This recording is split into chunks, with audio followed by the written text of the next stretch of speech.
Nigeria, and welcome to the studio. The show is Chidi hot right here on Active Citizens. Now, our topic for today is really on fire. You won't believe it. Oh, I see you've already seen the thumbnail, but no matter what you've seen, today's afternoon stories are hot and trending.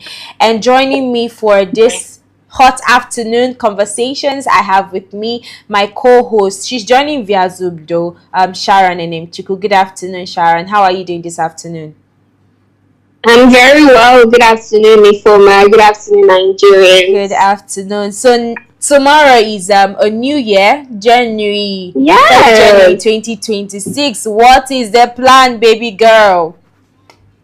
Just greater heights from here. We are doing bigger things. We have a lot cooking. So next year we are going to serve. Yeah, we'll serve and go harder too. No retrieve, no surrender, just like they say. All right, let's go straight to the stories making waves on social media.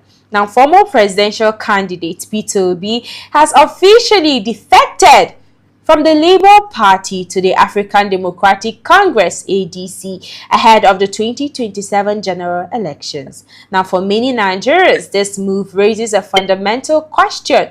Was the Labour Party a political institution or a vehicle for one person's ambition? Now, supporters argue that Obi's decision is a strategic move aimed at building a stronger opposition coalition capable of challenging the ruling party. Now, critics, however, see it as another example of Nigeria's long-standing culture of party hopping, where ideology takes a back seat to electoral calculation.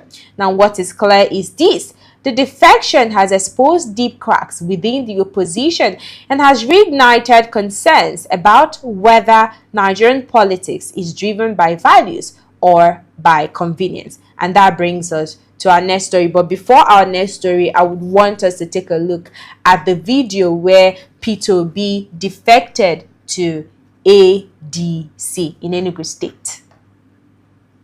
All of us that are gathered here, I've been part of this coalition from day one. Because I've heard people say it's trying to defect or join party. I was part of this coalition from day one. So our people know I was part of it when it was being discussed. I was part of it when it was launched. I am saying that we are now calling, I thank all my leaders that are gathered here. You must have leaders. The long-awaited defection has finally happened. Congratulations to Peter Obi. And I know before this, I remember in all our conversations on Morning Pulse, Chidi hot and Evening Parliament, we've constantly talked about Obi's defection. There are speculations, which party is he going to defect to? Is he going to run under Labour Party? Just, a lot of rumors and a lot of confusion. And at last, the confusion have been put to rest as Nigerians have received clarity from Obi's defection to ADC. Let me have your take on that. Wow, hearing this news today, the first thing that came to my mind was finally, right? I mean, finally, we know where he stands, because this particular topic as to where Peter Obi stands politically has been something that the opposition, they have used to just bring up different arguments online and on social media, saying that Mr. Peter Obi does not have a stance or does not have a party which he belongs to. People have even referred to him as the wave, moving here and there, not knowing exactly where he falls under. But now, I think with this public defection, it is going to put a lot of ongoing conversations to rest. Like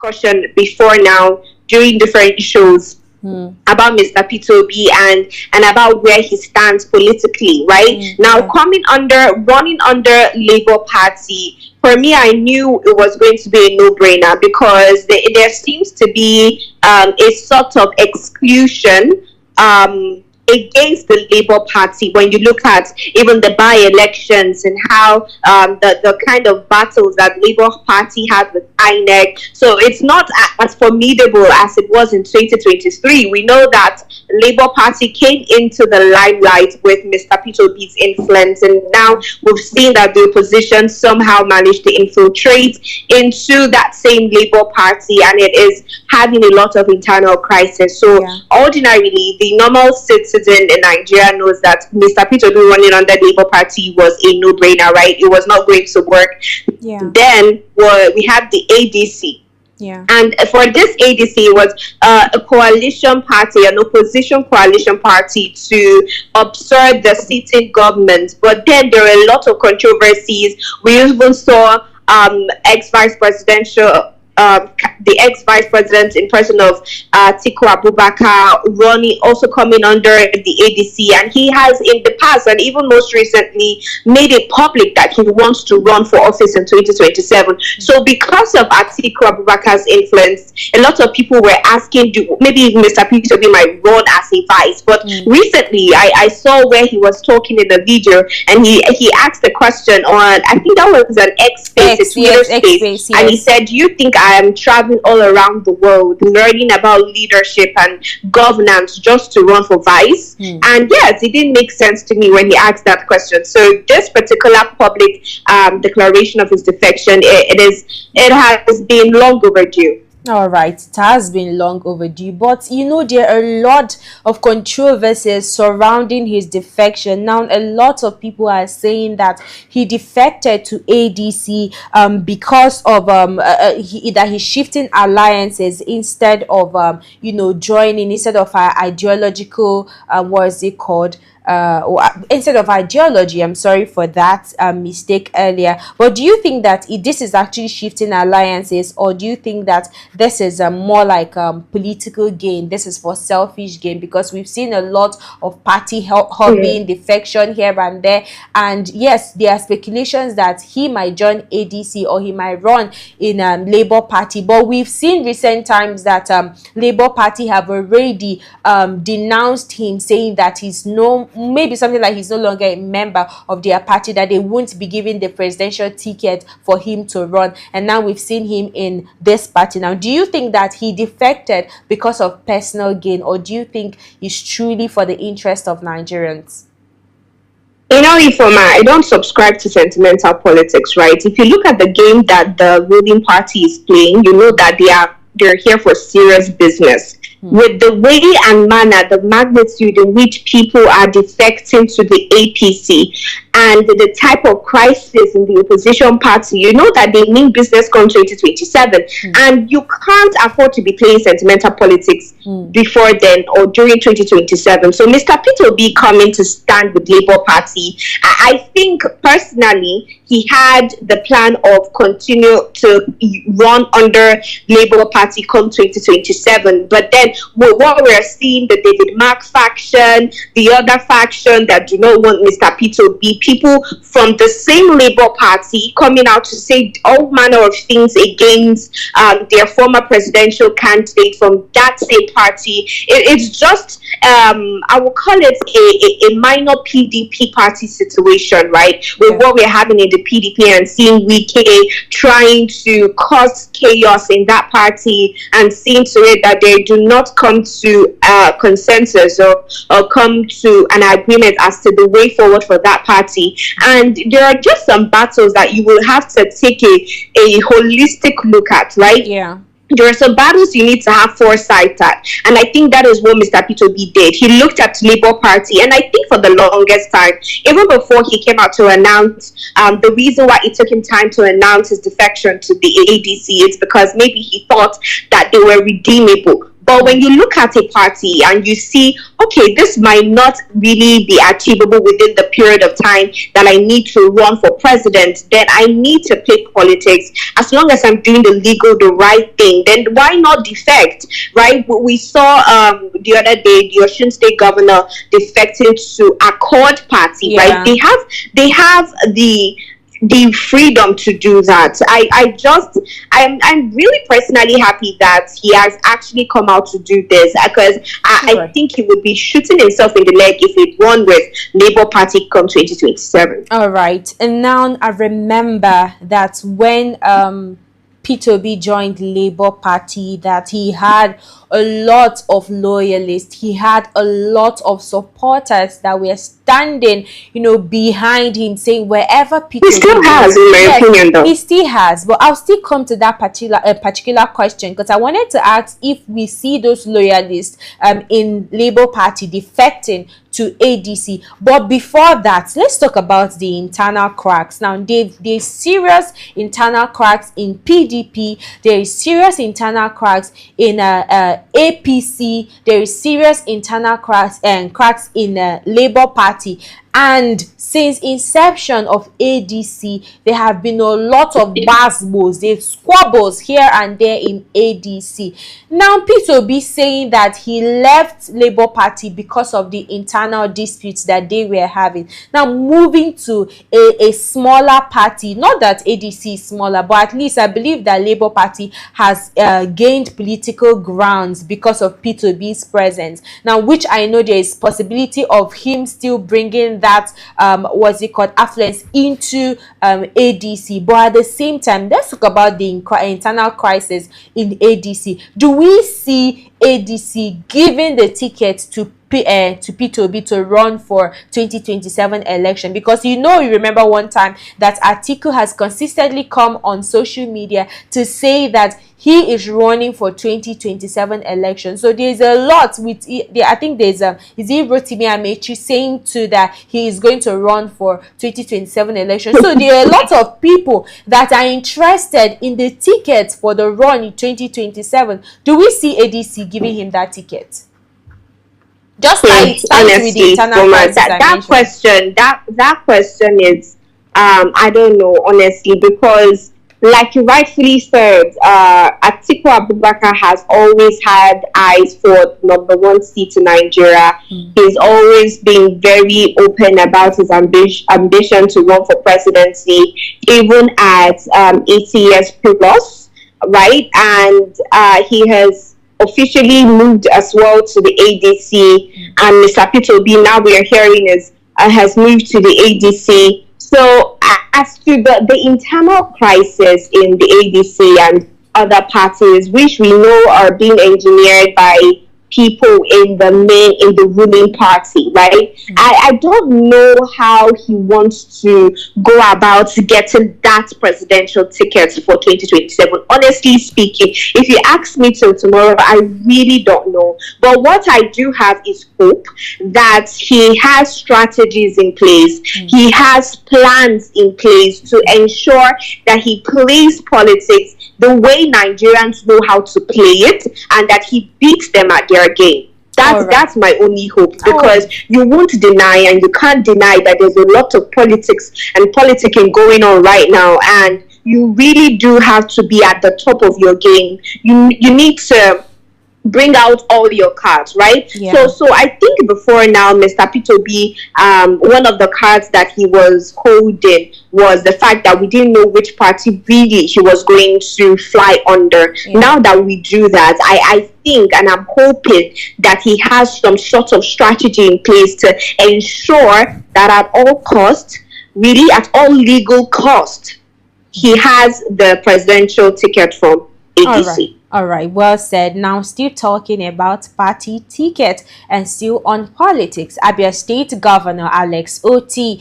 has confirmed that while Peter Obi informed him of his intention to defect and even received his blessings, he will not be leaving the Labour Party. Now, Governor Oti insists that he did not join the Labour Party because of Peter Obi, and therefore does not feel compelled to follow him out of the party. Now, the statement is significant. It signals an attempt to separate governance from personality politics. It also suggests that Labour Party, despite its internal challenges, still has leaders willing to stay and rebuild rather than walk away. But it also highlights a sobering reality. The once celebrated unity of the so-called obedient movement is now clearly fractured. As the opposition party struggles to present a united front, one question remains unavoidable. Who benefits from this division? Let's take a look at the video. That within. Okay, so let's situate the question properly. If you remember, I joined the Labour Party before P2B. Okay, so I didn't join Labour Party with him, and he has communicated me that he was leaving Labour Party, and I gave him my blessings that I remain in Labour Party. And I told him that I'll have to continue the struggle to rescue Labour Party. That is the party that brought me to power. If we fight and get to the end, and we can rescue Labour Party, then we can now discuss options. But for now, I am not defecting with him.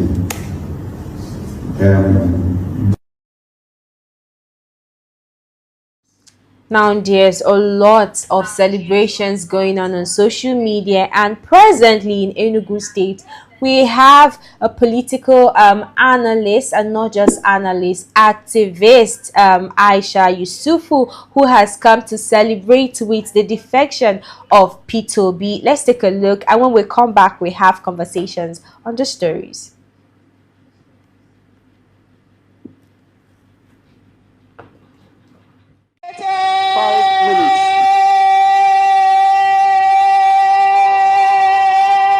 Nigerian people, greatest Nigerian people, of the greatest, of the greatest, of the greatest, of the greatest, of the greatest, of the greatest, of the greatest, of the greatest, of the greatest, of the greatest Nigerian people. Good day to the high table. I've been given 1 minute. Yes. You know, whenever it is, I can speak not only for Nigeria but also for Africa. But today we had a great leader who said it's all about unity. It's all about unity. We are united with the insecurity that affects every part of the country. We are united with the lack of employment. We are united with the things that are not working. The next time they tell you we are not united, remind them that the problems that face all of us, we all get it. And so, therefore, we will put our hands together to make sure that Nigeria becomes an amazing country, a great country, one that we all will be proud of. And today, Nigerians have decided that they are going into the African, right? Give me the second one. Give me the third one. There is a reason why there is no party there. It simply means this is not the time for jollification like you would usually see. This is the time for Africans, Nigerians. Nigerians will lead the way. And this is the time for us all to come together and have that Congress. African Democratic Congress it is. ADC! Arise and shine. ADC! Arise. ADC! Arise and shine. Before I leave, I want to say here, sir, Mr. Peter Gregory Obi, I have never been in any political party. I have refused to be a card-carrying member of any political party. But as my leader, I give you my words that I will proudly be a card-carrying member of ABC. Thank you. And And David Mark, you might not remember, over 11 years ago, under the rains, we cried together. And Honorable Aminu Tambua, you might not remember, but we cried together. You were outside in the rain. You could see the happiness. You could see the celebration in the air. I could see it through Aisha Yusufu. And she said that she has never been a party carrier, but for her leader, Mr. P2B, that she is going to attain the party's membership. And I think that is actually beautiful. But Sharon, let's just highlight little things on what Governor Alex Oti stated, that he will not be defecting because P2B defected. What do you perceive as that? I buy that. I respect that, honestly. I mean, P2B was not the founder of Labour Party. Yes, he was, in my own words, the light bearer for Labour Party. He came into Labour Party and we all knew and just found out about Labour Party and started paying closer attention to them as a party. But he defected to ADC. It's for a different purpose, right? And Alex Oti coming out to say that he won't be defecting, I definitely respect that. Seeing that he has also come out to say that he really does not have any other political height that he wants to attain, and he's going to just close it off after he runs his governorship term as governor, and then he will just close everything off and then, retire politically. Now, for Mr. P2B, who still has a presidential ambition, who still wants to get somewhere, wants to offer something politically and nationally to the people of Nigeria, there are two different people. I know Mr. P2B will refer to Alex Oti as his brother, so I'll call them two different brothers with two different paths in life. And just because Mr. P2B has made a decision that he thinks would favor the path where he is on, does not mean that Governor Alex Oti should do the same. People have different places and different ambitions that they want to achieve. So they're allowed to make decisions that they feel are right for those positions or right for those goals that they want to attain. All right. I think if you ask me, I would say that Alex Oti has been one person that I respect a lot. I respect his ideology.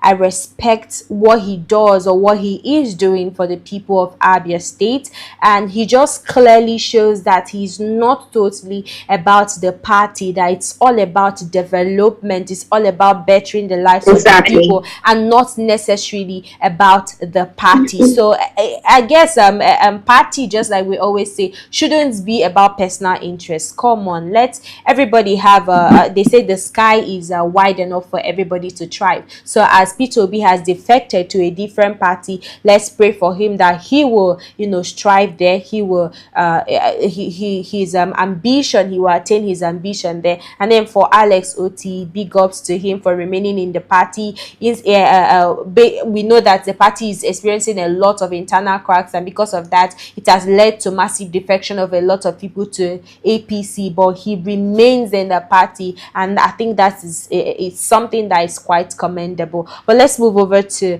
the next story. I would want us to even dwell more on this defection of P2B, but we have limited time, so let's move over to the next story. Now, in Nasarawa State, what was meant to be a celebration turned into mourning. Reports from social media indicate that trucks ran into a procession during the Egun Cultural Carnival, leaving several people injured and others reportedly dead. While official investigations are still expected, the images and eyewitness accounts paint a disturbing picture, one of poor planning, weak crowd control, and an alarming absence of safety measures. Now, this incident once again raises painful but familiar questions. Why are public events in Nigeria so often poorly secured and planned? Why do emergency responses rely heavily on volunteers rather than trained professionals? And why do preventable tragedies keep repeating themselves? And for families affected, answers and accountability matter far more than online outrage. Let's take a look at that video. We'll be back pretty soon. This is happening live in the Nigel community. Accident occur on our way procession. Accident occur. We are here live in the Nigel community. Please do well to call your loved ones. As you can see, trailer jam some people. While some people are injured. This is what is happening live. People are lying down here. People are lying down here. Please do well to call your loved ones. Do well to call your loved ones. We lost life. Some are injured. It's quite tragic. It is so disheartening that as 2025 is coming to an end, it's taking a lot of people. With them, we saw the death of Anthony Joshua's friend just few days ago. We've seen a lot of death. We've seen attacks in Kwara State. We've seen attacks in Zamfara State and many more. And it's just as if this 2025 is really reaping Nigerians of the opportunity to live life. This is such a tragic incident. Let me have your take on that, Sharon. Exactly, it's really, really tragic to see people lose their lives barely days before the end of 2025. People who thought that they were going to cross over to the new year, they have a different story right now because of recklessness, wickedness, terrorist attacks here and there. And again, I would say the government's inability to curb insecurity for the longest. And my heart really just goes out to those people who lost their families or their loved ones during that attack. And I'm just praying that, you know, the government, they're seeing news like this. They know what is going on. They're abreast with the news of these deaths and these attacks. So they know that this issue of insecurity is not something that they should treat lightly. And it's something that they should take very seriously, especially come 2026. I remember during the president's address to Nigeria, to the entire nation for Christmas, he said that they were going to address insecurity in 2026. That by 2026, we were going to see them doing different things and all of that. Well, like I said, when we had that discussion, it seems that people who lost their lives in 2025, and let me also say that there are still some people that might still lose their lives even before, you know, we cross over to the next year. And it just seems as though the government had already hands off, you know, attempts to save as much life as possible.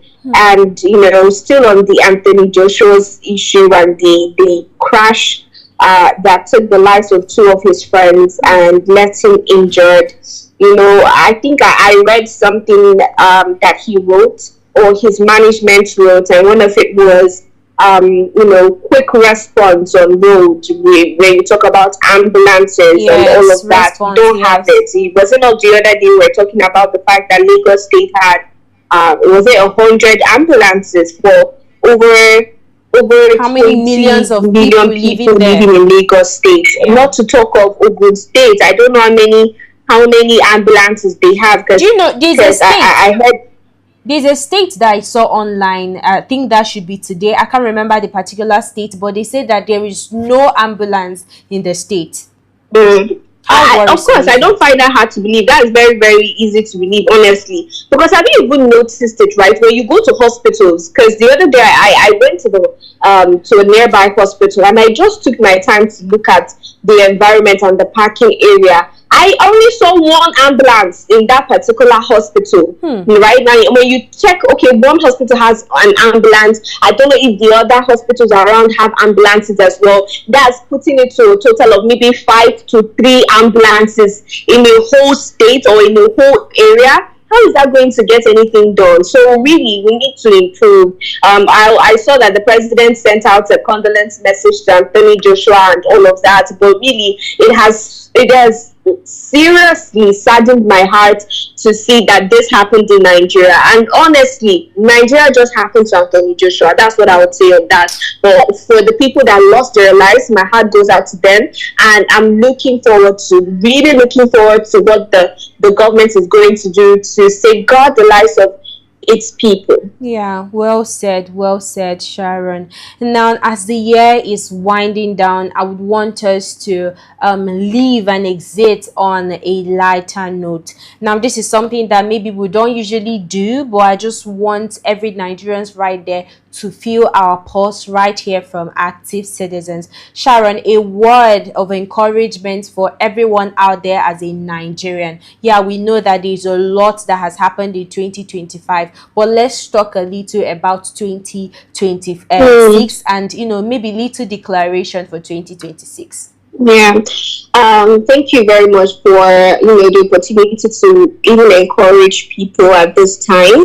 And one thing I'm going to say is the fact that you still have life, the fact that we're alive. First of all, that's something to be grateful for. We might not have the best food, we might not have the best hospital care, we might not have the best education, we might not have the best roads as a people, we might not have the best leaders at the helm of our affairs, but what we do have is our life. Yes. We're alive today, and we can only use what we have to get what we want. So what I'm saying to every Nigerian is that they should be grateful for life first, and that they should live a life of gratitude, right? And in as much as there's a lot happening, they should take out time, especially as we're entering the new year, to just really reflect on where they have been, where they're coming from, where they want to go to. And I think personally for me, which is something I'm going to share with everybody that is listening or watching, is that they should do something different in 2026.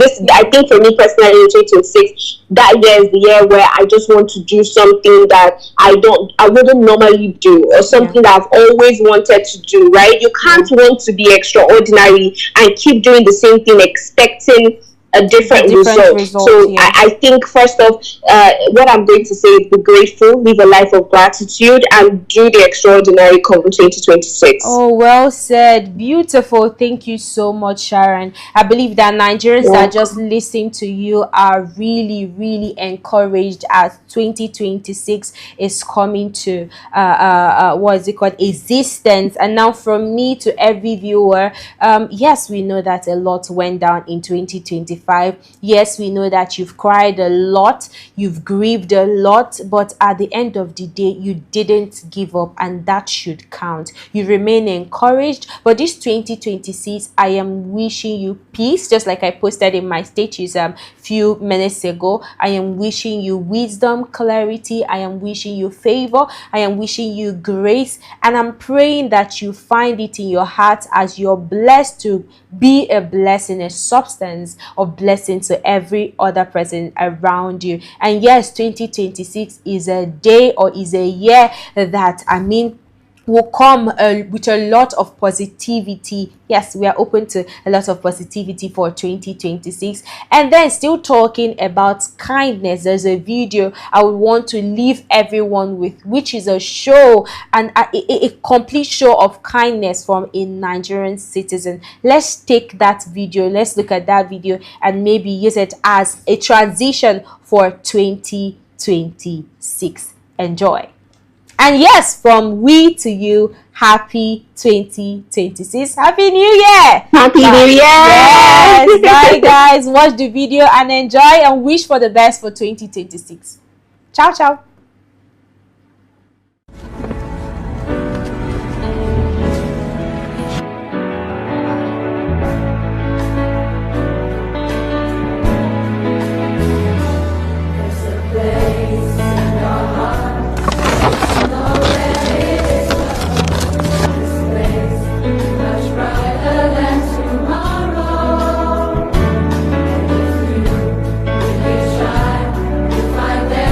Me